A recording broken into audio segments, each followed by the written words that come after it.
اعوذ باللہ من الشیطان الرجیم بسم اللہ الرحمن الرحیم الحمد لأہلہ والصلاۃ علی اہلہا اما بعد، احکام شرعیہ کی پابندی کرنا ہر مسلمان مرد عورت پر واجب ہے۔ ان میں سے ایک حکم جو ہے وہ نکاح کے حوالے سے ہے۔ نکاح بھی اس طرح منعقد کیا جائے گا کہ جس طرح اس کے احکام قرآن اور سنت میں بیان ہوئے ہیں۔ اپنی طرف سے اضافہ یا کمی یا اپنی منمانیوں کی اجازت نہیں ہے۔ اگر کنواری لڑکی جو ہے وہ نکاح کرتی ہے تو اس میں باپ یا دادا کی اجازت جو ہے وہ شرط ہے۔ اپنی منمانیاں، اپنی مرضی وہ نہیں چل سکتی۔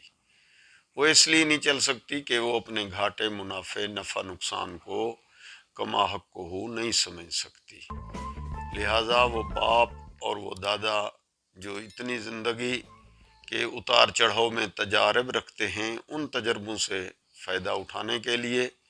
اور وہ نفع نقصان بچی کا زیادہ سمجھتے ہیں، اس لیے ضروری ہے کہ وہ ولی کی اجازت جو ہے وہ نکاح میں ہونا چاہیے، اور اسی کو اسلام نے شرط رکھا ہے۔ بے شک وہ بچی بالغ بھی ہے، عاقل بھی ہے، حتیٰ حضرت آیت اللہ العظمیٰ آغا سیستانی کے نزدیک جو ہے وہ رشیدہ بھی ہو، تب بھی اسے ولی یعنی باپ یا دادا کی اجازت جو ہے وہ لازم ہے۔ اس کے بغیر جو ہے وہ نکاح جائز نہیں ہے۔ یہ ایک مسئلہ ہے جس کی طرف جو ہے وہ دھیان رکھنا چاہیے، ورنہ بعد میں پھر انسان پریشان ہوتا ہے کہ میں نے شریعت پہ عمل نہیں کیا تھا، اب میں کیا کروں۔ البتہ یہ احکام شرعیہ ہیں ان لوگوں کے لیے جو انہیں دل و جان سے مانتے ہیں، معتقد ہیں، اپنی زندگی کو احکام شرعیہ کے مطابق گزارتے ہیں، خوف خدا ہے، اور قبر اور دوسرے عالم کے متعلق ان کا عقیدہ جو ہے وہ محکم ہے۔ جو شریعت کو مذاق سمجھتے ہیں، شریعت کو اہمیت نہیں دیتے، صاف ظاہر ہے وہ ان احکام شرعیہ کو نہ وہ سنیں گے اور نہ ان کی پابندی وہ کریں گے، جبکہ جب کلمہ پڑھ لیا ہے تو احکام شرعیہ کی پابندی جو ہے وہ واجب ہے۔ لہذا فقہ جعفریہ شیعہ خیر البریہ میں کورٹ کا نکاح جو ہے وہ صحیح نہیں ہے، کہ اگر بچی بے شک بالغ ہو، بے شک عاقل ہو، جا کر کورٹ میں اپنی مرضی سے نکاح کر لے، چونکہ ولی کی اجازت، باپ یا دادا کی اجازت جو ہے موجود نہیں ہے، لہذا اس کا نکاح جو ہے وہ صحیح نہیں ہے۔ لہذا اس مسئلے کی طرف جو ہے دھیان کامل رہنا چاہیے، بچیوں کا بھی اور والدین کا بھی، اور جن کو علم نہیں ہے انہیں یہ مسائل بیان کرنے چاہیے تاکہ ان کی نالج، علم میں یہ مسئلہ آ جائے کہ کنواری لڑکی کے لیے یہ شرط ہے۔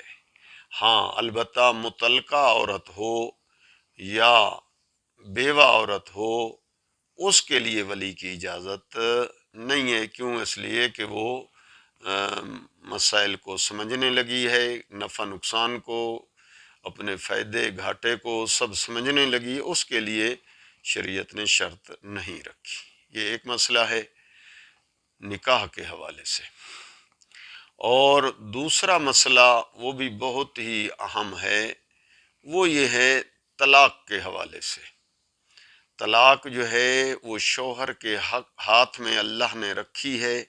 اور شوہر ہی اپنی زوجہ کو طلاق دے سکتا ہے۔ لہٰذا جب بھی طلاق کا مسئلہ ہو تو وہ شوہر جو ہے جب تک طلاق نہیں دے گا اس کا وہ نکاح باقی رہے گا۔ اب وہ بچی اگر آگے نکاح کرتی ہے تو وہ نکاح پر نکاح سمجھا جائے گا، اور وہ دوسرا نکاح جائز بھی نہیں ہوگا، اور وہ زنا سمجھا جائے گا۔ لہٰذا اس مسئلے کی طرف پورا دھیان اور توجہ رہنا چاہیے کہ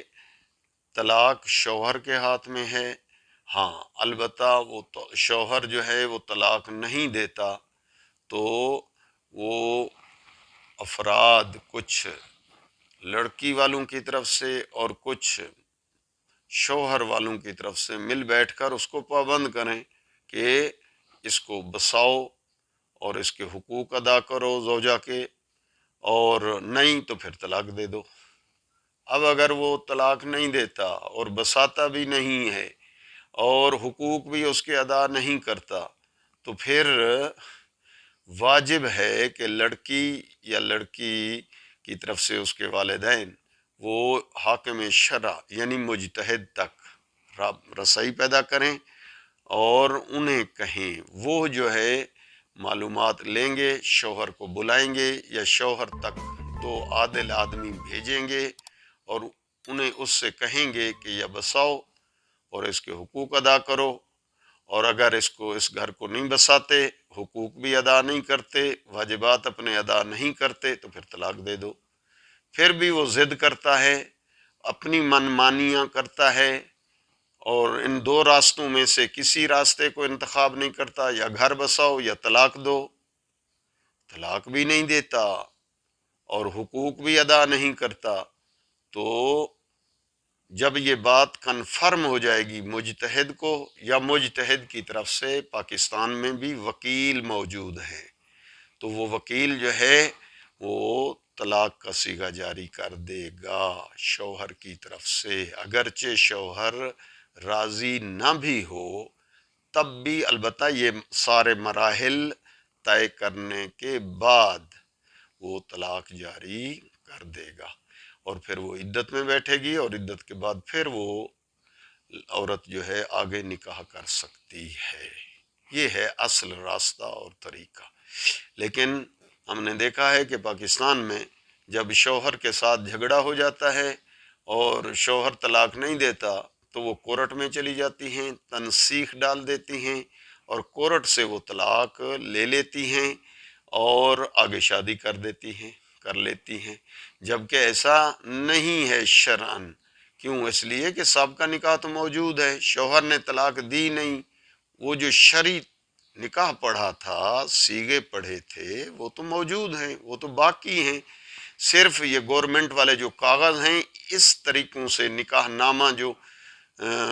سرکاری تھا اس سے آزادی حاصل ہوئی ہے کورٹ کے ذریعے، اور فقہ جعفریہ کے مطابق اس کا نکاح جو ہے وہ باقی ہے، لہذا اسے وہ پہلے طلاق شوہر کی طرف سے کرانا چاہیے، جو بھی مسئلہ ہو حل کریں، اس کو شوہر کو پیسے دے کر وہ حق مہر جو ہے اسے واپس کر کے اس سے طلاق شرعی لینی چاہیے، تب جو ہے وہ عورت آگے دوسرا نکاح کر سکتی ہے، ورنہ وہ دوسرا نکاح کرنا حرام ہے۔ اور ہمارے نزدیک یعنی فقہ جعفریہ کے نزدیک کورٹ کی طلاق کی کوئی اہمیت نہیں ہے، کوئی طلاق نہیں ہے، لہٰذا اس مسئلے کو سمجھنا چاہیے کہ وہ پہلا نکاح باقی ہے۔ آخر دعوانا الحمدللہ رب العالمین۔